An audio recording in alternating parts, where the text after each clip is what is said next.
Guys, welcome back to ముక్ష channel. రెండు మనసులు గుండె చెప్పుడు విత్ రేషిధార.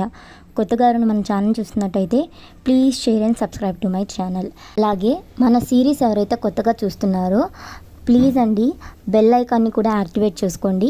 నేను వీడియో పోస్ట్ చేయగానే మీకు నోటిఫికేషన్ అనేది వస్తుంది. సో ఇంకా ఆలస్యం లేకుండా స్టోరీలోకి వెళ్ళిపోదాం. ఇంకా రిషి వసుతో నువ్వు టెండర్ కోడ్ ప్రిపేర్ చేయి అని, నేను ఊరికి వెళ్తున్నాను అని అంటాడు. ఇంకొంచెం సేపు తర్వాత రిషి లగేజ్ సర్దుకుంటూ ఉంటే బస్సు బ్యాక్ నుంచి హక్ చేసుకొని త్వరగా వచ్చేయి, మిస్ యూ అంటుంటే రిషి బస్సుని చూస్తూ త్వరగా వచ్చేస్తాను అని చెప్పి హెడ్ పై కిస్ పెడతాడు. ఇంకా సౌందర్య గారు, ఆనందరావు గారు రిషి హైదరాబాద్కి స్టార్ట్ అవుతూ ఉంటే రిషి సతీష్కి మెసేజ్ చేస్తాడు, నేను హైదరాబాద్కి వెళ్ళినట్టు బయట ఎవ్వరికీ తెలియకుండా చూసుకో అని చెప్పి. ఇంకా ఈవినింగ్ అయింది. ఇంకా రిషి వాళ్ళు హైదరాబాద్కి వెళ్ళేసరికి ఇంకో పక్క శైలేంద్ర రవితో నా కళ్ళల్లోకి కళ్ళు పెట్టి చూస్తాడా, వాడికి ఎంత ధైర్యం, అసలు ఈ టెండర్ని వాడు ఎలా దక్కించుకుంటానని చూస్తాను, అసలు వాడు కోడ్ ఎలా ప్రిపేర్ చేస్తానో నేను చూస్తాను అని అనుకుంటూ రౌడీస్కి కాల్ చేస్తాడు. ఇంకా రౌడీ కాల్ లిఫ్ట్ చేసి, సార్ మేము బయటే ఉన్నాము, వాళ్ళని లేపేయమంటారా అని అంటూ ఉంటే శైలేంద్ర ఉండి, ఇప్పుడే కాదు, వాళ్ళని కిడ్నాప్ చేయండి చాలు, ఆ టెండర్ కోడ్ రిజల్ట్ వచ్చిన తర్వాత వాళ్ళని నా చేతులతోనే చంపేస్తాను అని అంటూ కోపంగా ఊగిపోతూ ఉంటాడు. రవి ఉండి టెన్షన్ పడుతూ, ఎవరిని సార్ కిడ్నాప్ చేయమంటున్నారు అని అంటూ ఉంటే శైలేంద్ర ఉండి, తెలిసి కూడా ఎందుకు అడుగుతావు రవి, నాకు కోపం తెచ్చేది నాకు శత్రువు ఆ రిషి ఆ వసునే కదా, అందుకే వాళ్ళని కిడ్నాప్ చేయమన్నాను అని అంటాడు. రవి మనసులో దుర్మార్గుడా అని అనుకుంటూ వసుని గుర్తు తెచ్చుకొని నా చెల్లికి ఏం కాకూడదు అని అనుకుంటూ బయటికి వచ్చి రిషికి కాల్ చేస్తాడు. కానీ రిషి కాల్ అటెండ్ చేయడు. Ravi, Rishi sir call lift చేయండి సార్ ప్లీజ్ అని అనుకుంటూ మళ్ళీ కాల్ చేస్తాడు. రిషి కాల్ లిఫ్ట్ చేసి, ఏంట్రా ఎందుకు కాల్ చేసావు అని అంటూ గట్టిగా అరుస్తాడు. రవి, సార్ మిమ్మల్ని వసు మేడంని కిడ్నాప్ చేయాలని చెప్పి 4 రౌడీని పంపించారు సార్, జాగ్రత్త సార్, మీకు వసు మేడంకి ఏం కాకూడదు సార్ అని అంటూ కాల్ కట్ చేసేస్తాడు శైలేంద్ర పిలుస్తూ ఉంటే. ఇంకా రిషి హలో హలో అని అంటూ మళ్ళీ కొత్త ప్లాన్ వేసినట్టున్నాడు అని అనుకుంటూ డిన్నర్ చేయడానికి వెళ్తాడు. రిషి తింటూ ఉంటాడు. ఇంకో పక్క వసు పడుకొని ఉంటుంది. ఇంకా 4 రౌడీస్ గోడ దూకి లోపలికి వస్తూ ఉంటారు. రిషికి ఎందుకో అన్ఈజీగా అనిపించిద్ది. ఇంకా హ్యాండ్ వాష్ చేసుకొని ఫాస్ట్గా పైకి వెళ్తాడు. ఇంకో పక్క వసు వాటర్ కని లెగుస్తుంది. వసు లెగిచి బయటికి వెళ్తూ ఉంటే ఫోన్ రింగ్ అయింది. ఇంకా వసు ఫోన్ లిఫ్ట్ చేసి, చెప్పు బావా అని ఉంటుంది. రిషి, వసు డోర్ క్లోజ్ చేసుకొని రూమ్లోనే ఉండు, నేను చెప్పేదాకా డోర్ ఓపెన్ చేయకు అని అంటాడు టెన్షన్గా. వసు ఓకే బావా అని చెప్పి డోర్ క్లోజ్ చేస్తుంది. రిషి సరే అని చెప్పి కాల్ కట్ చేసి సతీష్కి, గౌతమ్కి కాల్ చేస్తాడు. కానీ వాళ్ళు పుష్ప ఏంజల్తో మాట్లాడుతుండడం వల్ల ఎంగేజ్ వస్తూ ఉంటుంది. ఇంకా అభికి కాల్ చేస్తాడు. రిషి అభితో బయట ఎవరైనా వచ్చారా అని అంటాడు. అభి, ఎందుకు రిషి అని అంటూ ఉంటే రిషి ఉండి చెప్పింది చెయ్యి అని అంటాడు. అభి, ఎవరో 4 మెంబర్స్ వచ్చారు అని అంటాడు. రిషి సరే అని చెప్పి ప్లాన్ చెప్తాడు. ఇంకా అభి ఓకే రిషి అని అంటాడు. ఇంకా అభి భవ్య సోఫాలో కూర్చొని ఇంకా రిషి వసులాగా మాట్లాడుకుంటూ ఉంటే ఆ రౌడీస్ వీళ్ళే అని చెప్పి వాళ్ళని కిడ్నాప్ చేసి తీసుకొని వెళ్తూ శైలేంద్రకి కాల్ చేసి, సార్ కిడ్నాప్ చేశాం సార్ అని అంటారు. శైలేంద్ర ఉండి, ఎస్ రిషి, ఇప్పుడు నా చేతుల్లో నుంచి ఎలా తప్పించుకుంటావో చూస్తాను, నీకు అన్ని సైడ్ల నుంచి ఈ శైలేంద్ర వచ్చి ఎలా బిగిస్తాడో నువ్వు చూస్తావు, అటు ఎస్ఏ కంపెనీని ఇటు విఆర్ కంపెనీని, ఆ 2 కంపెనీని నీ చేతుల్లో నుంచి నా చేతుల్లోకి ఎలా తెచ్చుకుంటానో చూస్తూ ఉండు అనుకుంటూ వెకిలిగా నవ్వుతాడు. రవి శైలేంద్రని చూస్తూ మనసులో, రిషి సార్ నేను చెప్పింది నమ్మారో లేదో, వీడేమో ఇంత హ్యాపీగా నవ్వుతున్నాడు అని అనుకుంటూ ఉంటాడు. ఇంతలో రిషి రవికి కాల్ చేసి, థ్యాంక్స్ రవి, కరెక్ట్ టైంలో ఫోన్ చేసావు అని అంటూ థ్యాంక్స్ చెప్తూ ఉంటే రవి, పర్లేదు సార్ అని అంటాడు. ఇంకా రిషి, నాకు ఒక హెల్ప్ చేస్తావా అని అంటాడు.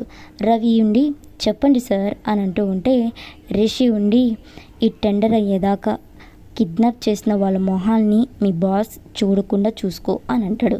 రవి ఓకే సార్ అని అంటాడు. ఇంకా రిషి వసుకి కాల్ చేస్తాడు. ఇంకా వసు లిఫ్ట్ చేసి బావా చెప్పు అని అంటుంది. ఇంకా రిషి ఉండి వసు డోర్ ఓపెన్ చేయి, బయట గౌతమ్ సతీష్ ఉంటారు అని అంటాడు. ఇంకా వసు డోర్ ఓపెన్ చేసిద్ది. ఇంకా రిషి వసు ఫోన్ స్పీకర్లో పెట్టు అని అంటాడు. వసు హా అని చెప్పి పెట్టిద్ది. రిషి ఉండి రే బావా అభిని భవ్యని కిడ్నాప్ చేశారు అని అంటాడు. గౌతమ్ ఉండి ఏంట్రా నువ్వు మాట్లాడేది అని అంటూ ఉంటే రిషి మమ్మల్ని కిడ్నాప్ చేయడానికి వచ్చారా అని అంటాడు. ఇంకా సతీష్ ఉండి నీకెలా తెలుసు రిషి అని అంటూ ఉంటే రిషి ఉండి రవి కాల్ చేసి చెప్పాడురా, అందుకే నేనే ప్లాన్ వేసి అభి భవ్యని కిడ్నాప్ అవ్వమని చెప్పాను అని అంటాడు. వసు ఉండి బావా వాళ్ళని ఏమైనా చేస్తే అని అంటూ టెన్షన్ పడుతూ ఉంటుంది. రిషి ఉండి వసు వాళ్ళకేం కాదు, వాళ్ళు సేఫ్గా ఉంటారు అని అంటాడు. ఇంకా సతీష్ ఉండి ఓకేరా, కానీ టెండర్ వేసేటప్పుడు కూడా ఏదైనా ప్లాన్ చేస్తారేమోరా అని అంటాడు. రిషి సరే నేను మీ ప్లాన్ చెప్తాను, అది ఫాలో అయిపోండి అని అంటాడు. ఇంకా నెక్స్ట్ డే మార్నింగ్ గౌతమ్కి ఏంజల్ వాళ్ళ అమ్మగారు కాల్ చేసి బాబు ఏంజల్కి పెయిన్స్ వస్తున్నాయి అని అంటారు. ఇంకా గౌతమ్ సతీష్ వసుతో రే ఏంజల్కి పెయిన్స్ వస్తున్నాయంటరా అని అంటూ ఉంటే ఇంతలో జగతి మేడం వాళ్ళు బయటకు వస్తారు. ఇంకా గౌతమ్ జగతి మేడం వాళ్ళు ఇంకా హాస్పిటల్కి వెళ్ళిపోతారు. ఇంకా సతీష్ వసు టెండర్ వేయడానికి స్టార్ట్ అవుతారు. ఇంతలో బయటే ఉన్న శైలేంద్ర మనిషి ఇంకా శైలేంద్రకి కాల్ చేసి సార్ గౌతమ్ వాళ్ళ ఆవిడికి నొప్పులు వచ్చినాయి అని చెప్పి వెళ్ళిపోయాడు. ఇంకా సతీష్ ఇంకో ఎవరో బుర్కా అమ్మాయి టెండర్ ప్రిపేర్ చేసినట్టున్నారు సార్, టెండర్ వేయడానికి వెళ్తున్నారు అని అంటాడు. శైలేంద్ర ఉండి సరే అయితే నేను నీకు ఇచ్చాను కదా కార్ ట్రాకర్ని, అది ఆ కార్కి పెట్టు అని అంటాడు. ఒక పక్క శైలేంద్ర టెండర్కి వచ్చిన అన్ని కంపెనీస్ని కొనేస్తాడు. టెండర్ వేసే దగ్గర రౌడీస్ని పెడతాడు. ఇంకో పక్క రవి శైలేంద్రకి దొరికిపోతాడు. శైలేంద్ర ఉండి ఏంటి రవి నా దగ్గర డబ్బులు తీసుకొని వేరే ఎవరికో హెల్ప్ చేయడం కరెక్టా చెప్పు, నీ దగ్గర ఇంతకు ముందులాగా నిజాయితీ అనే ఫ్లేవర్ మిస్ అవుతుంది అని గన్ రవి హెడ్కి పెడతాడు. రవి నవ్వుతూ నిజాయితీ గురించి మంచి వాళ్ళు చెప్తే బాగుంటుందేమో, మీరు చెప్తుంటే నాకు నవ్వు వస్తుంది సార్ అని అంటాడు. శైలేంద్ర నన్ను రెచ్చగొట్టకు రవి, అస్సలు ఏంటని ధైర్యం అని అంటాడు.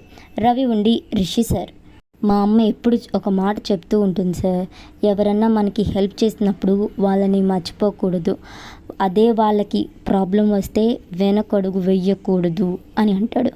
శైలేంద్ర అబ్బా అసలు ఆ ప్రాజెక్ట్ ఎన్ని కోట్లు తెలుసా, 200 కోట్లు, అది సంపాదించడానికి నువ్వు నీ లైఫ్ టైం కష్టపడినా కూడా సరిపోదురా అనుకుంటూ ఒక వెర్రిగా నవ్వి సరే నీకు మీ రిషి సార్ మీద అంత నమ్మకం కదా, చూద్దాం ఎవరికి వస్తుందో ఆ ప్రాజెక్ట్ అని అంటాడు.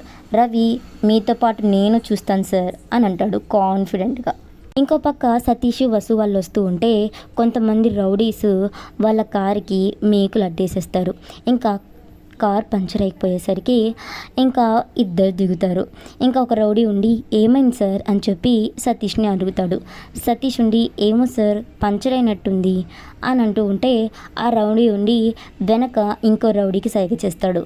ఇంకా ఆ టెండర్ కోడ్ పేపర్స్ని మార్చేస్తారు. సతీష్ ఉండి సార్ మీ దగ్గర స్టెప్నీ ఉందా అని అడుగుతుంటే ఆ రౌడీ ఉండి ఉండండి సార్ నేను చూస్తాను అని చెప్పి వెనక్కి వెళ్ళి శైలేంద్రకి కాల్ చేసి సార్ మీరు చెప్పినట్టే టెండర్ పేపర్స్ని మార్చేసాం సార్ అని అంటాడు. శైలేంద్ర ఎస్ అని చెప్పి చైర్లో కాలు మీద కాలు వేసుకొని చెక్ రవి అని అంటాడు బోర్డు మీద కింగ్ని జరిపి. ఇంకా సతీష్ ఉండి వసుతో వసు నువ్వు ఫైల్ తీసుకొని వెళ్ళు అని అంటాడు. ఇంకా వసు ఓకే అని చెప్పి వెళ్తుంది. ఇంకా బయట రౌడీస్ని చూసి తలదించుకొని లోపలికి వెళ్ళి ఇంకా స్కార్ఫ్ పైకి తీస్తుంది. రవి ఉండి సార్ అక్కడ చూడండి గేమ్ ఇంకా అవ్వలేదు అని అంటాడు. శైలేంద్ర టీవీ చూస్తూ పైకి లేచి వసుదారా ఎలా వచ్చింది, తను కిడ్నాప్ అయింది కదా అని అంటాడు షాక్ అయ్యి. ఇంకా శైలేంద్ర రౌడీస్కి కాల్ చేసి రే ఎదవల్లారా ఎవరిని కిడ్నాప్ చేశారా అంటూ ఉంటే ఆ రౌడీస్ ఉండి మీరు చెప్పిన వాళ్ళనే సార్ అని అంటాడు. శైలేంద్ర చూసి చెప్పండి రా అని అంటాడు కోపంగా. రౌడీస్ ఉండి వాళ్ళ ఫేసెస్ని ఫోటో తీసి శైలేంద్రకి పెడతారు. శైలేంద్ర వాళ్ళని చూసి వీళ్ళని ఎందుకు కిడ్నాప్ చేశారా అసలు అంటూ ఊగిపోతూ ఉంటే ఇంకా రవి, సార్ కూల్ అవ్వండి సార్, మీరు ఎన్ని ప్లాన్స్ వేసినా ఆ ప్రాజెక్ట్ ఎవరికి దక్కాలో వాళ్ళకే దక్కుతుంది. నాకు మిమ్మల్ని చూస్తుంటే ఒక సామెత గుర్తొస్తుంది సార్, అడవికి రాజు సింహం అవుతుంది కానీ గ్రామ సింహం ఎందుకు అవుతుంది సార్ అని అంటాడు.